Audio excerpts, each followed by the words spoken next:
love to hear if you could go back and either tell yourself something or do any one, maybe I'll give you two things very differently that you say, this was something I really would have had a different trajectory if I had done differently. I'd love to hear what that is. Yeah.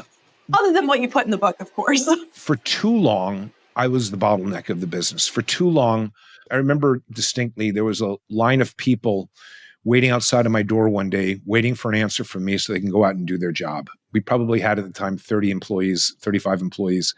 And I had to figure out, how do I get out of this? How do I get out of this mess? My phone never stopped ringing. I couldn't have a quiet dinner with my wife. I wasn't present when I wasn't at work. I was still at work. I couldn't be present at home. And it was very disruptive. And it took me a long time to understand, because I would hear things about empowerment and how do you empower people and how do you become a training organization.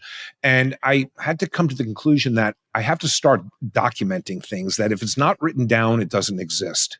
And it's not going to be perfect when it's written down. I've got to start with something. I've got to get things written down. But where do I start? What do I start to write down first? And I decided to start wherever there was a friction point in the business. And friction happens when either an employee is talking to a customer or an employee is talking to another employee, like something's going from one department to the next. So I thought, let me start with just those basic areas. And let me just at least document a process around that, because early on, all the processes were in my head. Had I started that a lot sooner, I would have had a lot more sleep-filled nights. So I think that was one thing that really slowed down the growth. But look,